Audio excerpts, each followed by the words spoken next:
کہتے میں چیختا تھا, چلاتا تھا, ایک پہاڑی پہ میں بھاگا گیا تو وہاں مجھے میری بیٹی ملی, مجھے فوت ہو گئی. وہ اس اژدہے کے آگے اس نے یوں ہاتھ کیا تو اژدہا پیچھے بھاگ گیا. میں نے بیٹی کو گود میں اٹھایا, میں نے کہا بیٹی یہ کون تھا؟ کہنے لگی ابا یہ تیرا برا عمل تھا, یہ تیرا برا عمل تھا, یہ تجھے کھا جاتا اگر میں نہ ہوتی.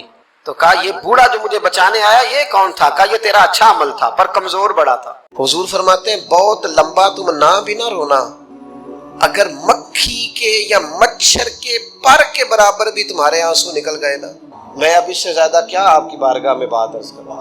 حضور فرماتے ہیں ایک مکھی اور مچھر کے پر کے برابر بھی تیری آنکھ سے آنسو نکل آیا, شرط یہ ہے نکلے ریاکاری کے لیے نہیں, نکلے اللہ کی رضا کے لیے, اس کی خشیت میں نکلے. فرمایا اگر مکھی کے پر کے برابر بھی تو رو پڑا تو اللہ تعالیٰ تیرے لیے دوزخ سے آزادی لکھ دے گا.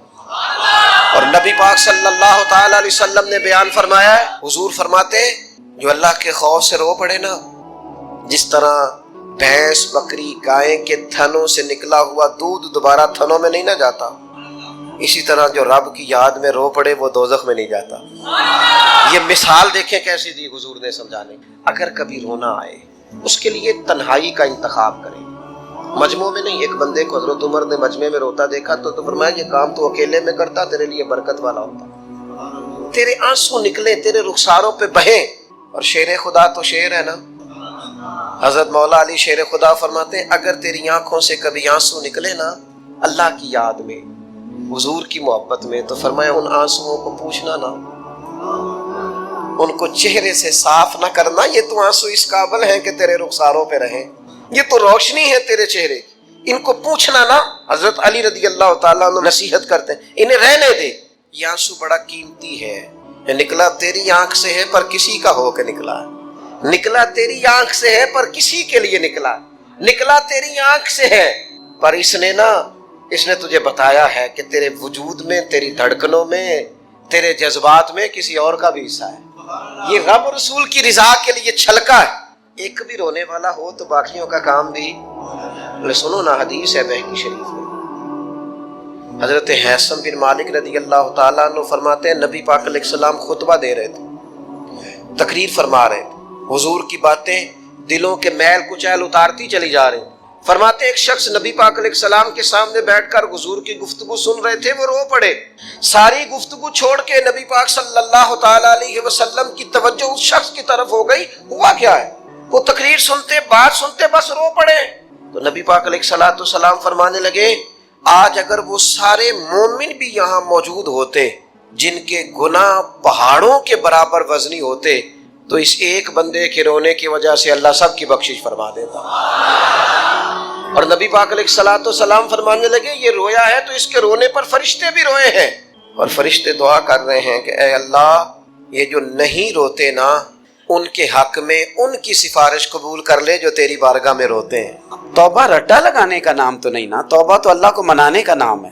ایک شخص اپنے گناہ چھوڑنے کا ارادہ ہی نہیں کر رہا اور وہ اپنی غلطی کو غلطی تسلیم ہی نہیں کر رہا اور اپنی غلطیوں سے وہ پیچھے ہٹنے کو 2 قدم بھی تیار نہیں, تو توبہ کوئی رٹا لگانے کا نام تو نہیں. آپ توبہ طوطے کو رٹا دیں تو طوطا توبہ توبہ پکارتا رہے تو اس کو وہ چیز تو نہیں حاصل ہونے لگی. توبہ ایک بڑی خاص بات صوفیاء نے لکھی ہے, اگر آپ سمجھیں تو بڑا نفع دے گی. وہ کہتے ہیں جس طرح گھر چھوٹا بنانا ہو یا بڑا بنانا ہو زمین تو درکار ہوتی ہے کہ نہیں. زمین ہوگی تو گھر بنے گا, چاہے وہ چھوٹی سی کٹیا بنے یا بہت بڑا محل بنے, زمین کا ہونا ضروری ہے. اسی طرح آپ نے نیک اعمال تھوڑے کرنے ہیں یا زیادہ کرنے ہیں, توبہ کا ہونا ضروری ہے.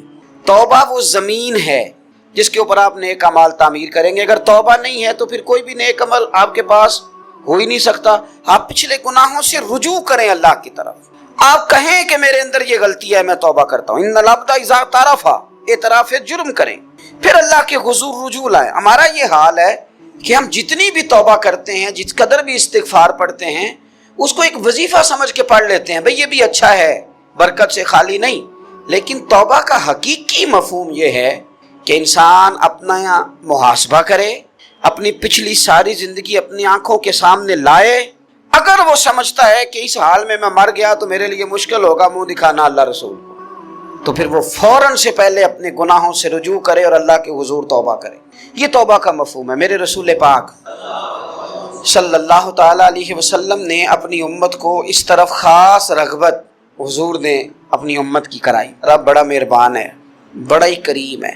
وہ تو کسی بندے کی اونٹنی اگر کبھی گم ہو جائے صحرا میں، اور اس طرح گم ہو کہ پیسے بھی اونٹنی پہ ہو، کھانا بھی اونٹنی پہ ہو، کپڑے بھی اونٹنی پہ ہوں، علاقہ بھی صحرا کا ہو، اور اس نے کسی ٹہنی کے ساتھ باندھی ہو، پھر وہ سو جائے، سو کے اٹھے تو اونٹنی غائب ہو۔ اب وہ اتنا پریشان ہو کہ آگے پیچھے دائیں بائیں دیکھا تو پتہ چلا کہ اونٹنی تو غائب ہو گئی، نہ کھانا ہے، نہ پیسے ہیں، نہ کپڑے، نہ سواری ہے، علاقہ صحرا کا ہے، پیدل جا بھی نہیں سکتا۔ تو فرمایا جس طرح وہ بیٹھ کر موت کا انتظار کرنے لگتا ہے، اور وہ منتظر تھا کہ اب موت ہی آئے گی، اب کوئی اور سہارا نہیں۔ فرمایا اچانک اگر اونٹنی سامنے آ جائے تو اسے کتنی خوشی ہوگی؟ یا رسول اللہ اسے تو بڑی خوشی ہوگی۔ فرمایا جب رب کا بندہ توبہ کرتا ہے تو اللہ کو اس سے بھی بڑھ کر خوشی ہوتی ہے کہ بندہ توبہ کر گیا، اپنے گھر واپس آ گیا ہے، اس نے بات مان لی ہے۔ ہمارا اصل مسئلہ احساس کا ہے، توبہ کا نہیں۔ جب تک اپنی غلطیوں کا بندہ محاسبہ نہیں کرتا، جب تک احساس پیدا نہیں کرتا، وہ محسوس نہیں کرتا کہ میں غلط ہوں، مجھے ٹھیک ہونا چاہیے، تب تک توبہ کا ہے۔ آپ دیکھیں نا صحابہ کرام کا مزاج کیا، چھوٹی چھوٹی چیزیں ہیں لیکن وہ دوڑ کے آتے ہیں، کہتے ہیں یا رسول اللہ غلطی ہو گئی، اور اپنے آپ کو پیش کرتے ہیں۔ ایک خاتون نے آ کے پیش نہیں کیا کہ یا رسول اللہ میرے پیٹ میں ناجائز بچہ ہے، مجھے پاک کر دیں، کوئی پکڑ کے نہیں لایا، کسی نے آ کے اسے گرفتار نہیں کیا، مقدمہ نہیں کرایا، پرچہ نہیں درج کرایا، 14 دن کے ریمانڈ کے بعد نہیں مانی، خود آئی